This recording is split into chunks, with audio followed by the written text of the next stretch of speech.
Good evening and welcome to our February 18th, 2026 Board of Douglas County Commissioners 5:30 business meeting. Paper copies of the agenda are available at the table near the doors for anybody who's available or who's here in person. And a full packet with all agenda items and attachments are available on the website. Reviewing our full agenda, first we will consider our consent agenda, which we have just 2 items on this evening. After that, we will have general public comment. We do welcome general public comment for addressing issues that are not on today's agenda, but otherwise related to county business. Given our limited time and the need to have an orderly and efficient meeting, we apply certain rules given regarding public comments. We will do our best to enforce these rules consistently and without regard to the point of view expressed by the speaker. Each speaker will be limited to a total of 3 minutes of speaking time. However, we will accept public comment of any length in writing. Each speaker, individual speakers may not donate unused time to other speakers. All comments must address topics within the jurisdiction of the County Commission, and we reserve the right to mute and remove any speaker whose comments are threatening, aggressively hostile, or belligerent. Campaigning for public office during the public comment period is not allowed. Please give your full name and residence for our meeting minutes if comfortable doing so, and please address your comments directly to the commission. We will hear from people who are here in person first, then we'll look to our Zoom meeting attendees. So if you are online, please use the raise your hand function if you wish to provide public comment virtually. Please also know that comments received by the commission during our meetings do not necessarily represent the views of Douglas County government, but we value the input. We don't usually respond to general public comment on the spot, but if you leave your contact information with county staff, we will try and get specific questions answered. After general public comment concludes, we will move to our regular business agenda for tonight. There is 1 item on that agenda for this evening, and for each action item, we will always hear from staff or an applicant and guests first, followed by questions from the commission, and then we will open the floor for public comment that is relevant to that specific item. Once public comment is concluded, we will bring the item back to the commission for further discussion and a vote on action items. Lastly, a recording of this meeting will be available on the county's YouTube page and website. And with that, we'll jump right into our consent agenda. Commissioner, does anybody wish to pull anything for further discussion or questions? Okay, seeing none. Does anybody in the public wish to pull anything from the consent agenda? Seeing no takers in the building, any virtual hands, Sarah? Okay, we'll go ahead and bring that back to the commission, and I'm ready for a motion. Also happy to make a motion. This Commissioner Reed, I move to approve consent agenda items 1.1 and 1.2. Second. Moved and seconded. All those in favor say aye. Aye. Great. With that, we'll move on to general public comment. Is there anybody here in the building that wishes to provide general public comment this evening? Okay, seeing none. Do we have any virtual hands, Sarah? Okay, we'll close general public comment and we'll move right on into our regular agenda item. And we are having a continued conversation from last week, and I'll just turn it over to Michelle. Good evening, commissioners. Thank you. I have Connor Clune from Willis Towers Watson here with us again today to jump in and help answer anything that I might not be able to answer. I don't have a presentation prepared. The additional information that you had asked for last time is in the agenda packet. So I think at this point, we're just going to continue the conversation, stand for questions. Thank you, Michelle. Commissioners, do you have questions for staff? You want to go left to right or right to left? Whoever unmutes first and starts talking. There was a total cost of processing fees, if you will, between the different entities. I was just wondering if you have that broken down by per claim.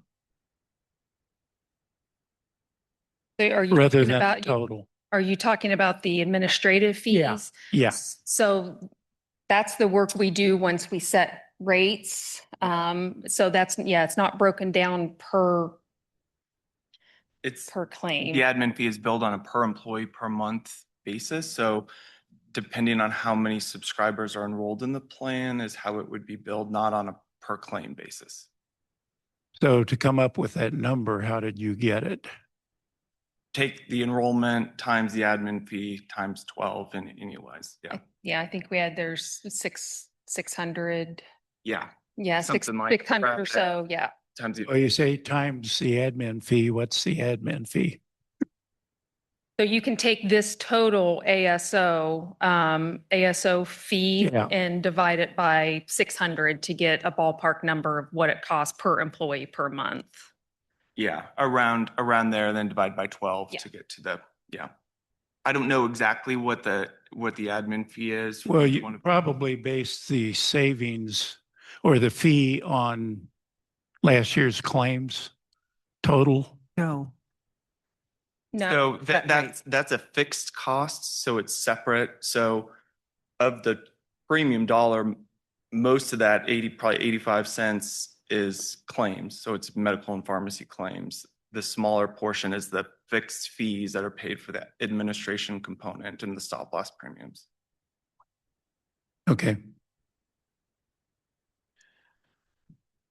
So the savings aren't coming necessarily on the admin fee. They're coming on the Claim, claims. yeah.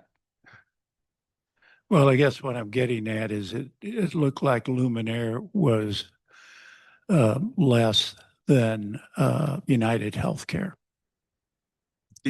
Correct. That's correct on the fixed cost component. Okay. And Luminaire, as I read it, their fee is guaranteed for 3 years. And the United Healthcare is 1 year with a 3% increase each year for the other 2 years. I believe that's Yeah. correct. Yeah. Yeah. And we, I mean, that's part of what Willis does is negotiate those fees once we get, once we get their proposals back, before we renew each year. Connor, his team would go back and negotiate down if we, if we want to, if it's unreasonable or, but that's a 3% max increase in fees. Thanks.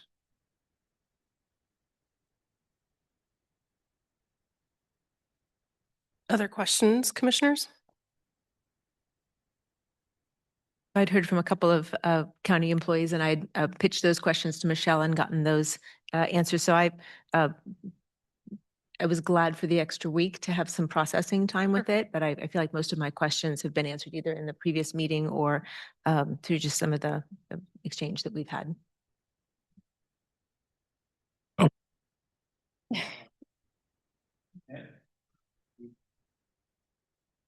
Disruption. Mhm. That was on a dollar figure. Do you have a number by number of employees? So you mean how many employees would be disrupted potentially? Versus total dollar.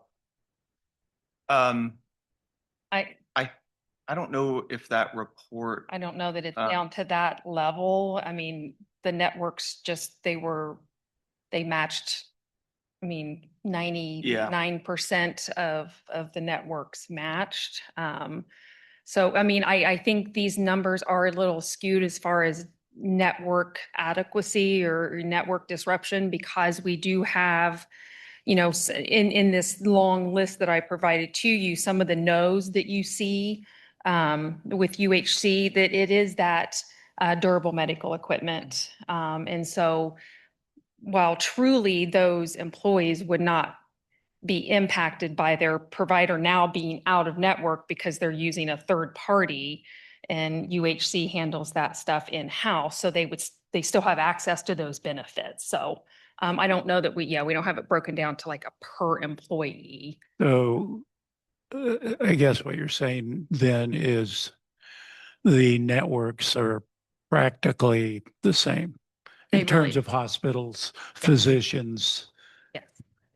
that kind of yeah. thing. Yeah, I think what you'll find is the major physician groups, hospitals would be in the net. I'm not going to guarantee there's going to be no disruption, but as far as those big providers, they all matches up very well. Okay, thanks. I guess the way I was reading that through the literature you sent us is going from Luminaire to UHC does not cause a lot of disruption except in the durable medical you talked about. But if we were at UHC moving to Luminaire, we would lose a lot of providers. We could, yeah, there would be probably some negative disruption going the other way. It would be a bigger disruption than going from Luminaire to UHC. And that's a piece I wanted to make sure we didn't lose, is that there are a lot more providers available under UHC than we ever had under the Luminaire opportunity. I wouldn't say a lot more, because I think it matches really well now. So I wouldn't say there's a lot more providers. I think the networks are pretty identical, with the exception of a few more mental health providers in there, and the exception of not having that one oral surgeon, in the network, which we can easily address that kind of stuff by plan design. So.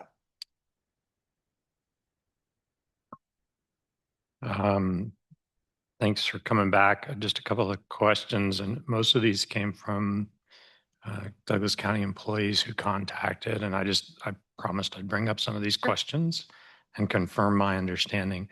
First, there's a healthcare committee, and they were communicated about the possibility of this change. Can you tell me who's on the health care committee for the district attorney's office? That would be Lisa Moore. She's their chief of staff. Is there any department, and I didn't tell you I was going to ask you this question, so if you don't know, that's okay. Is there any department that is not represented on that healthcare committee right now that needs volunteers to be on there? So district court was one that we kind of, no, I don't want to say we forgot about them, because that doesn't sound right. It's just because because part of their staff is state and part of them, we didn't have anybody on there, which I've already talked to Linda KV about that. And then the treasurer's office, we had some turnover there and lost that person, but we've already, I'm sharing that information with the treasurer's office. So I think we've got a replacement coming down the pike for that one. And I just looked at my list today, and I think it looked like everyone was covered. Okay. So.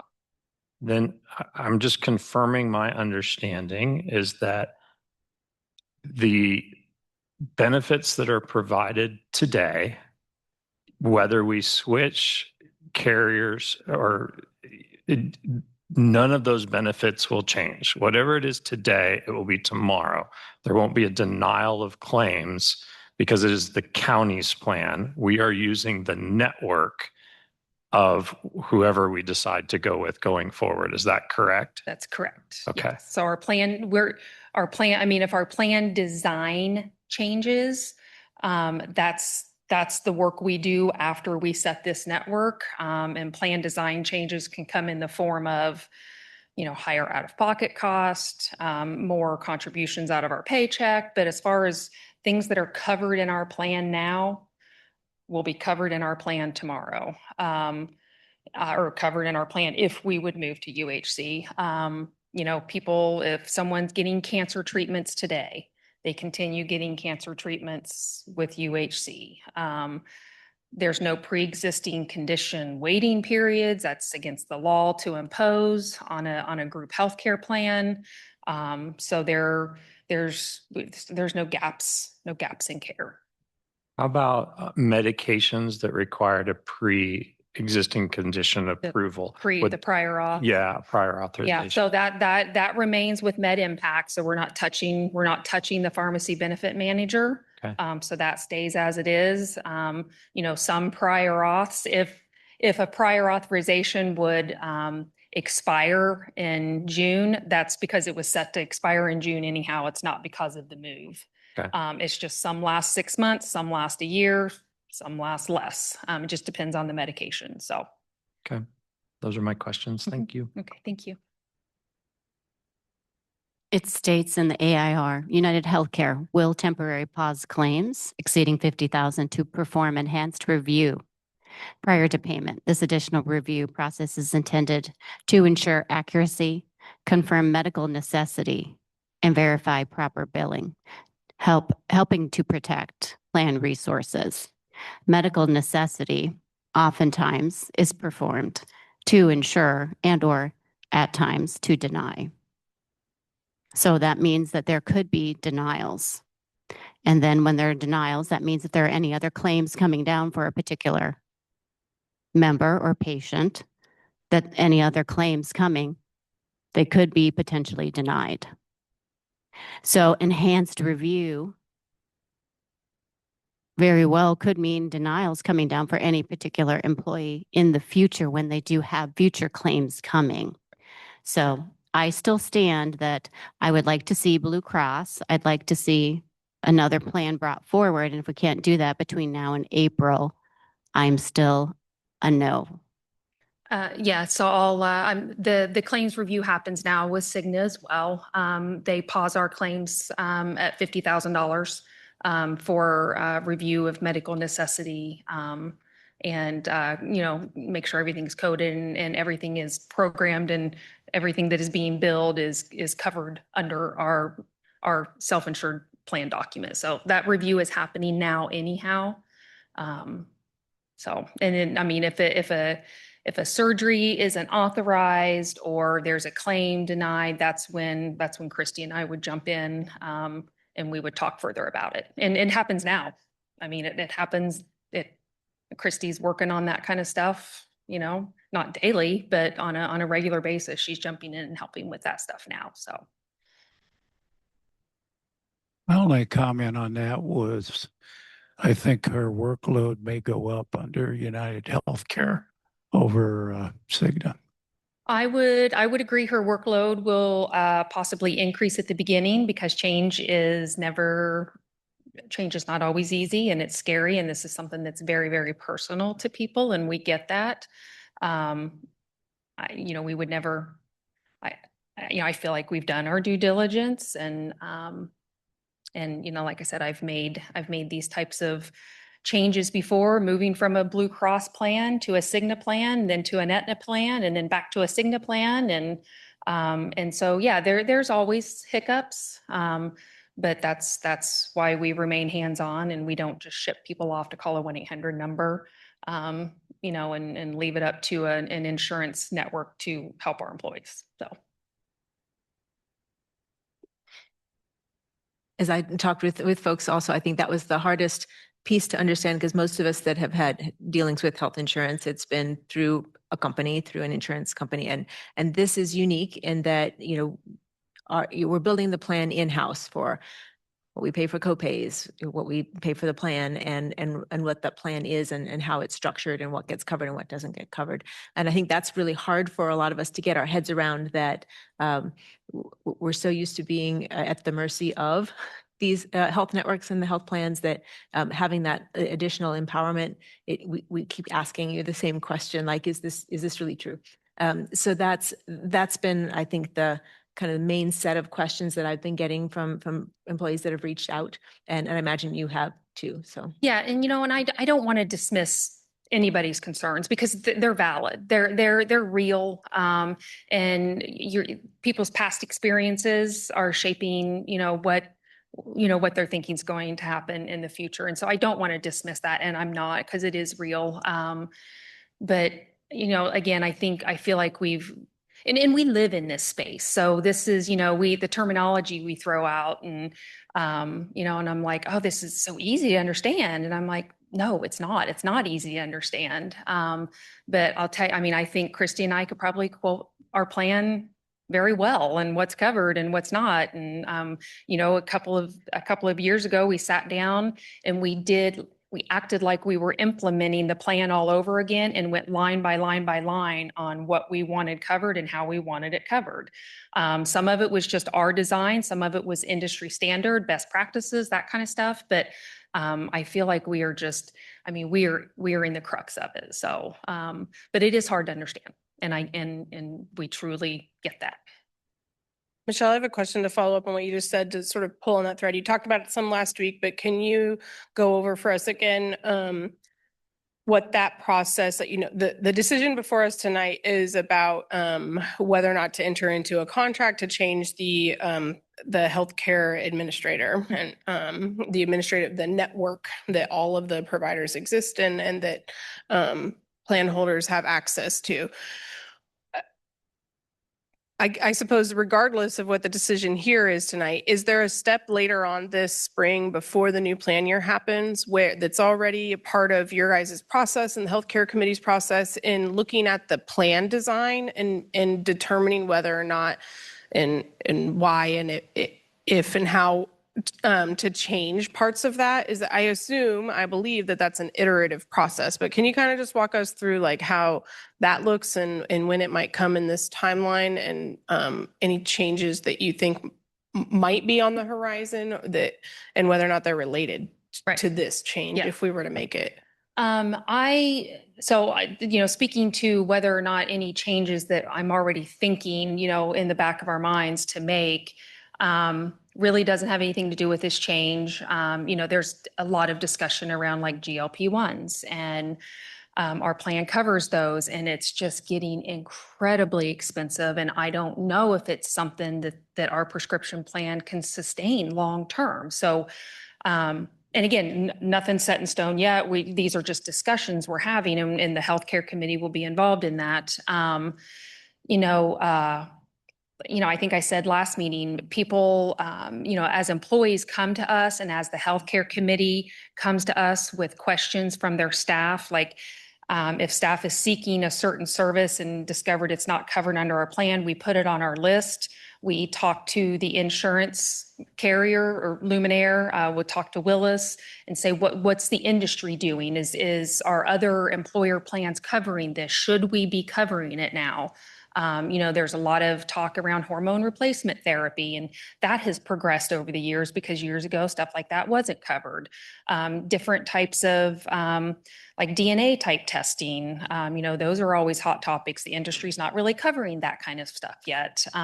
So there's always conversations like that happen every single year.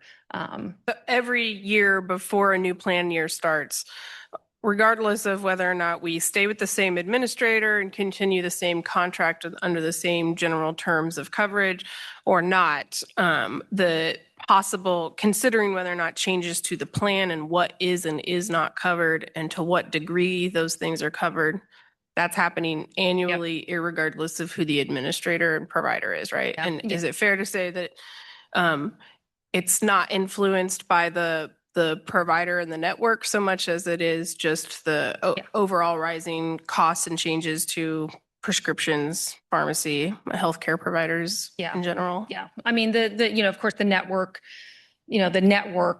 plays into, our contribution rate and our overall cost, but stop loss is a huge piece too. But no, we've already got the meeting scheduled to talk about plan design. That will happen no matter what is decided tonight. You mentioned stop loss. Will you highlight for us again what the change may or may not be if we were to make this change to United Healthcare, how that would impact? They let us carve out stop loss and pharmacy benefit manager. So we get to choose our stop loss carrier based on quotes that we get. Connor's team has already started that process. Once we know what network we're going to be with, he can report back to or put that in the stop loss quote. So carriers know what network we're with, and they'll get all those quotes back, and then we'll review that with the healthcare committee next month. And that's a simultaneous contract that is relevant to this, but what I'm hearing is that it's important to staff to be able to maintain that as a separate, independent, competitively bid process. It is, yeah, because I know, if we have a bad year, I think there was, and just in my time here, we've had at least one really high stop loss renewal. Willis goes back and negotiates that for us, or they cut down their commissions, to help us stay within our budget, and not go over. So. I was just going to mention, so we market that line every year. We don't market like your medical TPA or PBM every year, but stop loss we do market every year. That's a product that you can plug in and out a lot easier. There's no member disruption with stop loss, so it's really kind of a commodity that we can, based on what's being proposed, that we can move. And I think Douglas County's been with Optum for 3 or 4 years now, but before that, it's been with different carriers. And so that we'll look at that again this year. And just to remind everyone, we are self-insured, but stop loss insurance coverage is insurance at the top end of our market. So if a certain claimant spends more money and or aggregately multiple claimants spend a certain amount of money, then insurance kicks in. So we are not fully self-insured, but we have a stop loss insurance coverage that helps us cap our potential losses because we are self-insured. In my tenure here, we've had stop loss renewals that have been double-digit increases because we had rough claim years. We've had stop loss providers, what they used to, I don't know if they still call them laser. So they'll take a certain claim and they'll say, we're not paying a penny more on that person. So then in that situation, the self-insurance plan has to pay that full cost. So we pay a lot for that stop loss coverage, but it allows us to sort of maintain what we can expect to spend in terms of our claim coverage. Yep. Once an individual claimant reaches $195,000 in paid claims, that's our deductible, if you will, and then stop loss will pick up and start paying at that point. So when we're capping our risk there, but that's employees are still getting the care that's needed beyond that point because we have Absolutely. the stop loss that allows us to help pay for it. Commissioners, any other questions for staff at this time? Staff and Willis, sorry, I don't mean to leave you out. Okay, with that, we will go ahead and open this item up for public comment. If there's anybody in the building who wishes to provide public comment, please come forward. Provide your name and address if you're comfortable doing so, and you'll have 3 minutes. Anybody in person? Okay. Any raised hands virtually, Sarah? Okay. We will go ahead and close public comment on this item and just bring it back to the commission for continued discussions and a motion.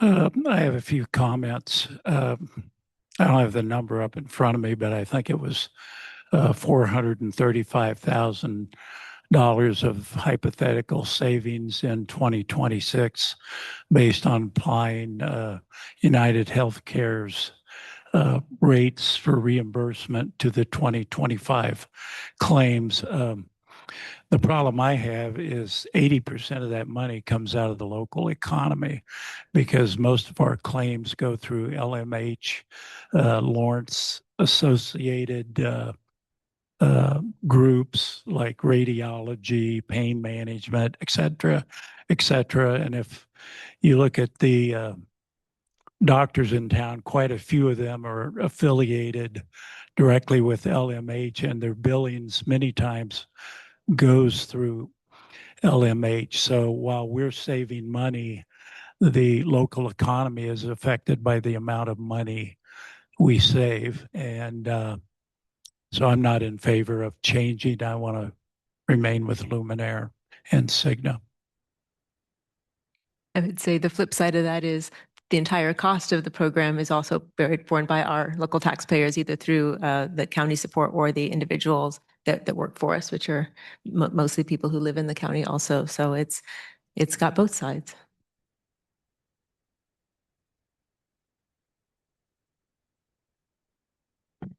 Yeah, I just want to say I do appreciate the extra time, and I think we, have had a robust conversation and a little bit more insight with some of the additional materials that we got in this week's packet to understand. And I think what stands out to me about this conversation and this possible change is, as Michelle said earlier, change is hard. It's hard to anticipate all the things that might change about the big change. And it's hard to anticipate how those changes will directly affect you versus me. And all those circumstances are very individual and different and varied. But so I think that a key takeaway for me here is that we can always stand to, think more about how we communicate possible and big changes. And I think that we've made some good strides for that. And the healthcare committee, it is pretty active and engaged. And it sounds like, perhaps we've gotten some feedback in this process that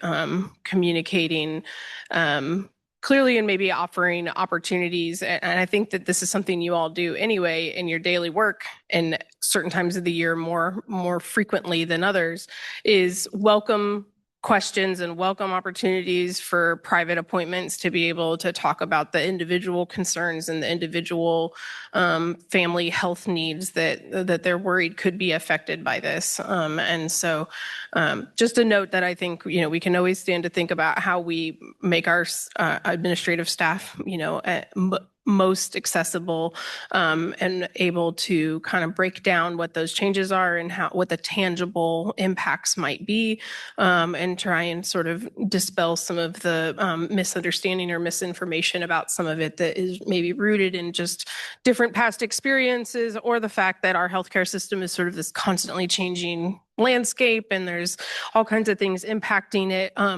And so for me, I feel like the discussion overall and the explanations from staff make me confident that this change, if we move forward with it, provides more choices and offers more options for the employees that have the benefits, and that the disruption to services as people know them now should be very little, not noticeable by many people. And hopefully the changes that they do notice aren't considered a disruption, but rather a positive gain and the opportunity to have other choices. So while I can appreciate, Commissioner Dorsey, your point, I hear you.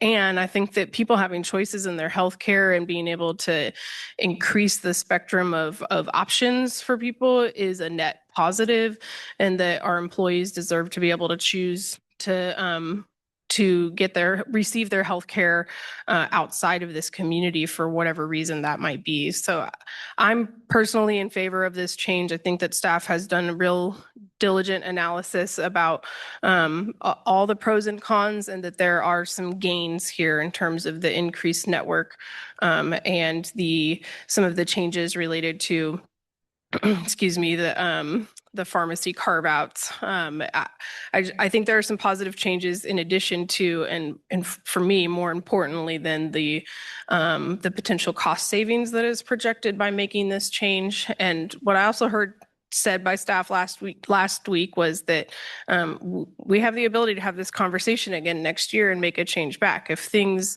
are not as we expected them, but I believe that it's pretty predictable because we are a self-insured plan, because this type of analysis and coordination is happening, and the ability to coordinate directly with the insurance provider on any claims that might get denied, and to get to the bottom of that is something that I take confidence in, and that I believe we have good processes for, and those processes will continue. And I fully expect that staff will come back to us and tell us if unexpected consequences became evident because of this change. But there's nothing about the information we've received and the facts that I have in front of me that tell me that this is going to be a significant disruption for people. And in fact, I hope that it feels like a gain in choices and options for folks, and otherwise that it's an unnoticeable change in continuity of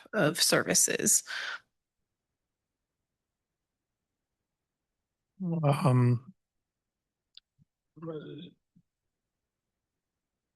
I think one thing I want to point out as I have continued to deliberate and ask questions about this, and I appreciate those county staff that have reached out with their questions. This is a complicated system, and I think it's hard to understand.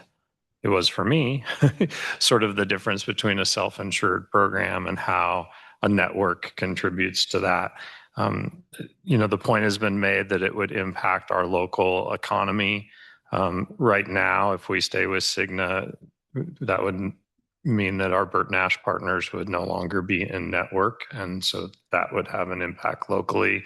And when I look down on the charges of eligible billed charges, while the first one is Lawrence Memorial Hospital, the next couple are not. They are outside of the city of Lawrence. They are, one of them happens to be out of South Carolina. So I'm not quite sure what's happening there, but I want to say that I heard that statement and I understand it to the best of my ability, but it doesn't sway. I do think that, when we get down to budget and we're talking about our costs, and we just heard a work session, and one of the things that was how can we reduce our tax burden on our community members? And so I don't have any evidence that has been presented here that tells me that there will be a change in people's services drastically. I expect there will be some change. Someone might have to refile,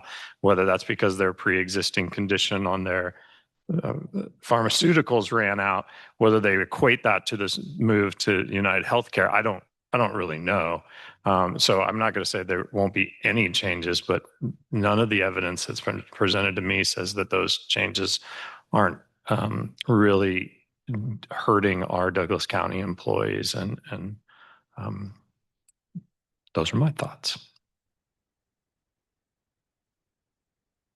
Similarly, so a couple years ago, when we reduced some mill levy, and some of that mill levy was from the employee benefits fund that was not needing the full amount that had been levied to it. So we reduced some of that, but healthcare costs will always go up. Insurance costs will always go up over the long run, and needing to make sure that we make decisions that leaves capacity in there so that we don't have to just reverse that and put that mill levy back to the taxpayers. So mostly what I like about the change is the increase in the number of providers, and I really appreciated having the full list and kind of looking up anybody that I could think of was, yes, covered by the change, and many of them that I was surprised to see were not covered by what we currently have. So I very much appreciate staff's expertise in this area and the time and patience you've spent kind of working with us to understand the moving parts and pieces, and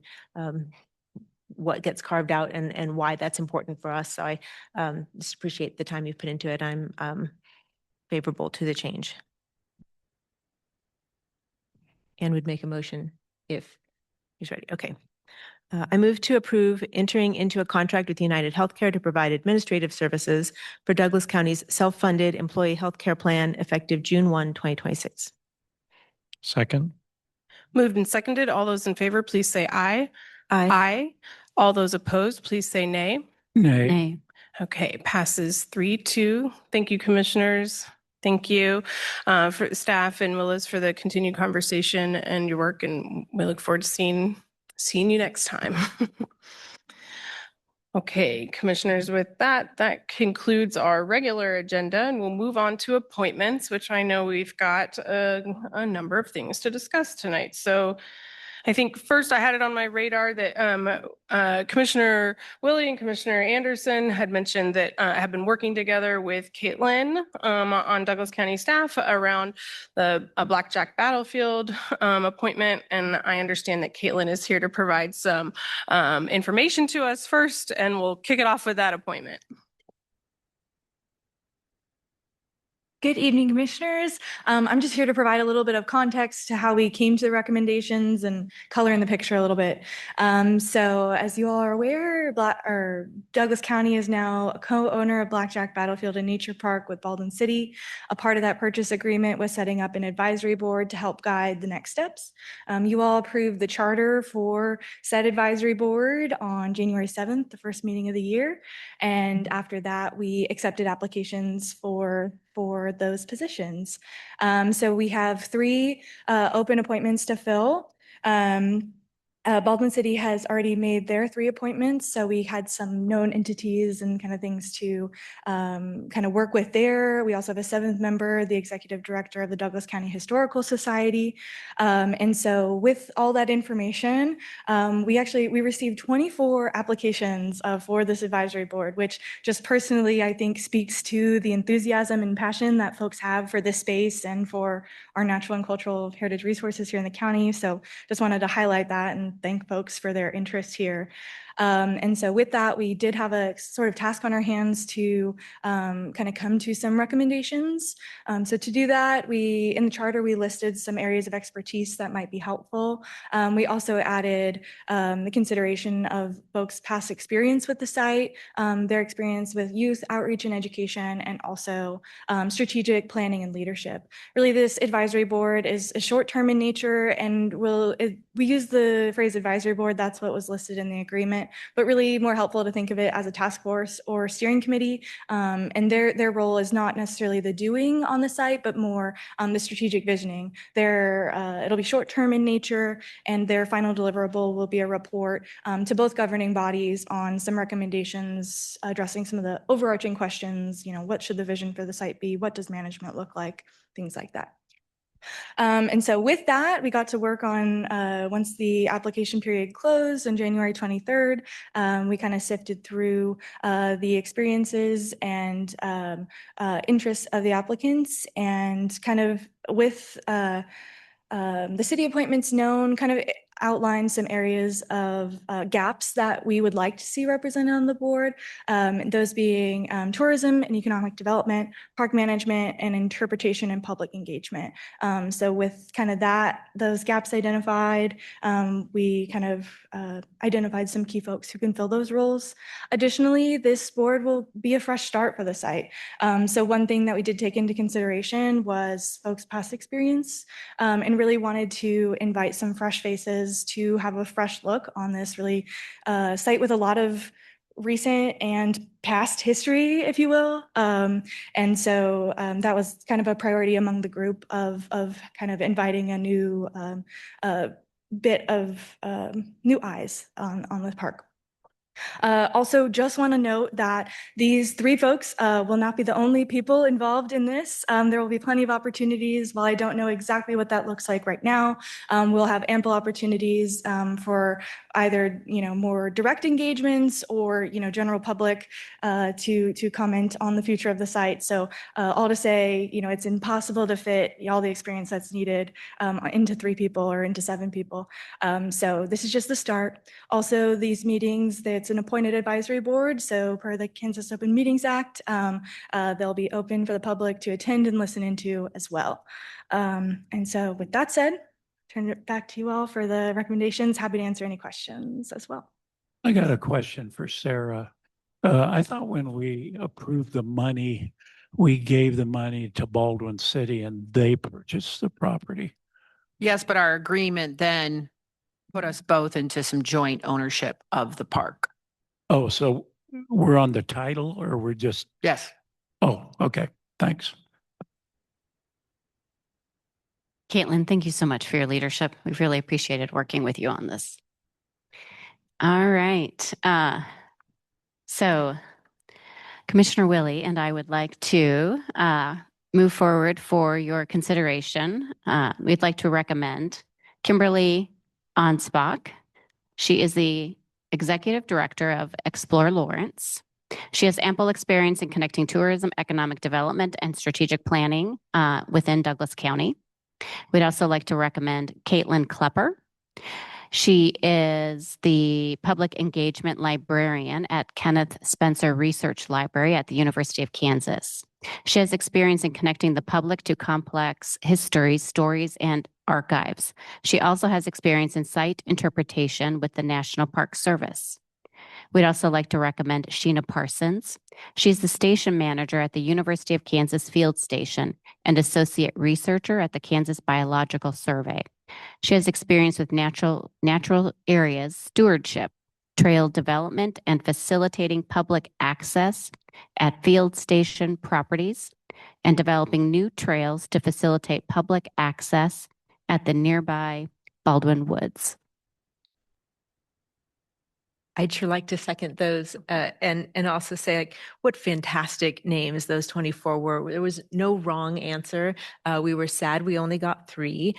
So we really do encourage all the folks that put their names in for that to continue to be engaged. There were some folks that have been engaged with the site. We did choose some new voices, but we still want those insights too. So this was a really fun process to see how many people kind of came out of the woodwork to support this property. And I was, excited about that as a history buff also. So those were our three recommendations of the two of us that met to see what the rest of the commission thinks. It was a hard choice, I'd say. I have a question. If we're co-partners with Baldwin City, do they have to approve these names also? No, because they already went through their process and approved their slate of Oh, board so members. this is just our slate. Correct. Okay, gotcha. So if it helps, Baldwin City appointed Marta Jardin, Roger Boyd, and Susan Pitts. And then Steve Novak is the ex officio from Douglas County Historical Society. Great. Well, thank you, Commissioners Willie and Anderson, and thank you, Caitlin, for all your diligence on this. We have a motion and a second for the three chosen nominations or appointments, I should say, for the Blackjack Battlefield Board. All those in favor, please say aye. Aye. Great. Passes unanimously. Thank you again. Thanks for being here, Caitlin. Okay, the next one that I have on my list is one that is specific to me as District 2 Commissioner for the Judicial Nominating Commission. We each get to appoint a non-lawyer seat. Commissioner Dorsey most recently made his appointment to that board, and both mine and Commissioner Willie's district appointments are expiring soon. So I'm ready to move forward with mine. I believe Commissioner Willie's going to take a little bit more time with hers, but for the District 2 seat, I would like to appoint Grace McMillan. She's a local social worker and educator who is heavily involved in the community, very familiar with lots of systems, court system, health system, school systems, and the interplay of all of those. And I think that her work with families and community members and all the different roles she's had will be a really important holistic and perspective for her to bring to the Judicial Nominating Commission and be able to talk about what the impact, she knows firsthand what the impact of courts are on folks in the community.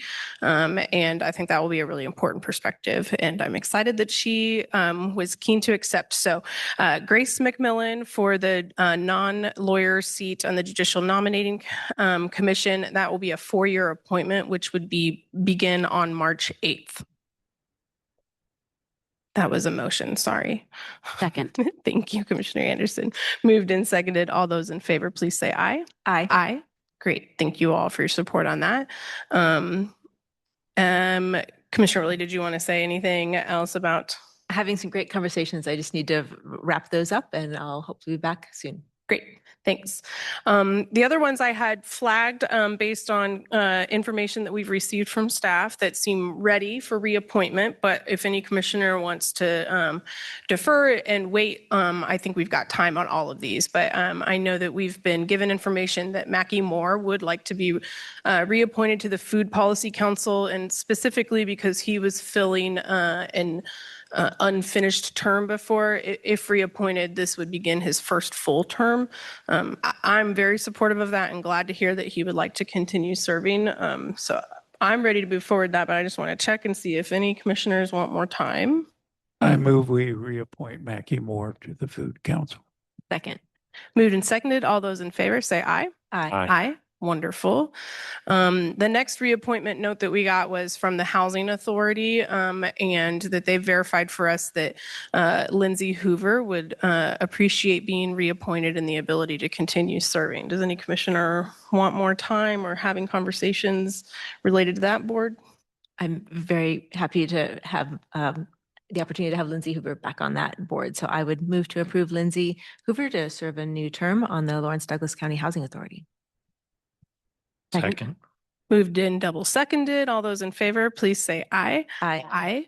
Wonderful. Thank you. And then the last one I had that looks like it's definitely ready for reappointment is the Property Crimes Compensation Board for Dan Affolter, who would also be, if reappointed, be beginning a first full term on that board. Any commissioners want more time on that? Okay, well then I move to reappoint Dan Affolter to the Property Crime Compensation Board for a full term. Second. Moved and seconded. All those in favor, please say aye. Aye. Aye. Great. Commissioners, we actually have another one for the Heritage Conservation Council. Caleb Morris is eligible for reappointment and interested in serving. Got it. Thank you for flagging that. I had left that in another list because I think we have another open seat there and that one's Yes. tentative and unsure yet, right? Correct. But I think we like to reappoint folks who want to continue serving. So I'll be happy to move to reappoint Caleb Morse for the Heritage Conservation Council for one more term. A second. Moved and seconded. All those in favor, please say aye. Aye. Aye. Great. Okay. While I have commissioners on this topic, we have some follow-up on the Food Policy Council. I was talking to Commissioner Anderson about appointing somebody to a different seat. That can be done. But I know the Food Policy Council was trying to recruit someone from the Lecompton area, and they may have a nomination. So I'm going to give you those nominations, and then you guys can decide. They have one open seat. So I'll send that to you for next week. And I think that is everyone. Great. Thank you, Sarah. Any commissioners have other appointments they want to highlight or talk about, give updates about? I just would like to say I'd like to see 24 people interested in each of these spots. Yeah. Okay. I just have a couple interested individuals in, because we still have openings for the BCA and the Correct. BZA. And so I've got a couple interested individuals for that. But I'm just waiting for them to follow up with some emails. And then once I receive those, I will forward those on. One is a former builder and one is a former electrician. Great. Thank you, commissioners. We've made some good headway on this in recent weeks. And thank you, staff, for helping get all the dates straight for us and help us stay on top of these appointments. Okay, with that, we will move on to Commissioner and Administrator Miscellaneous, and we'll go ahead and start with Sarah's memo. Thank you, commissioners. My updated memo is attached. Just want to highlight that this Friday, February 20th at Peasley Tech is the Youth Entrepreneurship Challenge. This is a lot of work that Jill puts a lot of heart and soul into each year. So it's a fun event. And so that'll be this Friday. The trade show is open to the public from 9 to 11. And that's a great opportunity if commissioners wanted to stop by and just sort of interact with the participants in that, you could certainly do so. We have 9 teams with 15 students from everyone from Baldwin High, Lawrence High, Free State, Lawrence Virtual School, Billy Mills Middle School, and St. James Academy. And then commissioners, your week 5 legislative policy report for Little Government Relations is attached, plus some additional year-end 2025 information from KU Innovation Park. And next week, we do have a work session where we're going to just overview with our tax team, internal tax team, folks that manage that process, some of the various tax incentive programs and some of the work that we do. So it'll be a chance to highlight those folks that don't have a lot of commission agenda items. So they'll be on our 4 o'clock agenda. That's all I have, commissioners. Thank you, Sarah. I appreciate it. Commissioners, I have something I wanted to start out with and prepared a statement just to sort of keep myself on track and to center my thoughts. So this is really, open for discussion for us amongst commissioners, but it's really a statement that I want to make for our community. Given the heightened awareness and concern in our community in recent days due to the presence and actions of federal agents in Lawrence, I believe it's important to acknowledge the worry and fear that many residents are experiencing right now locally. It is understandable that community members are feeling worried and are looking for ways to help. This is something I love about my hometown community. People in this county do show up for each other and support one another when in need. I wish for everyone in our community to feel safe enough going on with their lives on a daily basis. And given the work I do daily, I also know that safety is fluid for people and circumstances are different for everyone and their families. So I'm personally hopeful that this moment serves as a reminder for us all to be a good neighbor, be a good coworker, be a good congregant who shows up to support each other however they might have capacity to. That is what community is. It comes in many forms, and existing relationships are the best place to begin building. This is a reminder to center community care. Douglas County is responsible for operating many public-facing functions of local county government that residents may need to access on a daily basis. It matters that all residents are able to engage in our services in the most accessible and convenient way for them, which I know to already be true across our organization's various departments. And I will take this opportunity to recommit and confirm with our county administration that such services continue to be available through multiple methods like online forms or assistance over the phone for any resident who wishes to utilize those convenient options for any reason. Thank you. Any other commissioner miscellaneous items that folks want to say? Oh, I got word that the Eudora Library Board bill moved out of committee on Monday. They added one amendment that says elections will be in odd numbered years. So it won't be this year, it'll be 2027.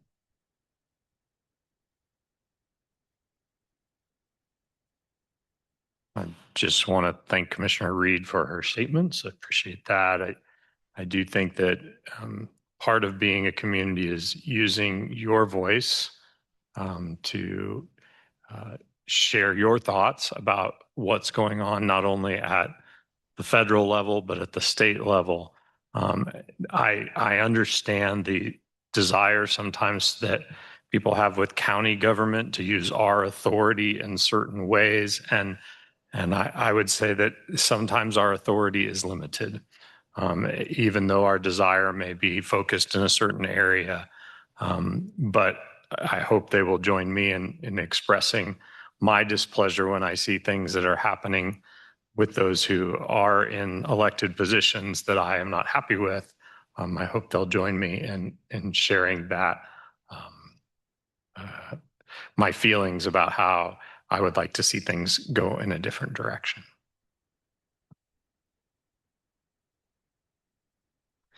Anything else, commissioners? All right. Thank you all. We are adjourned.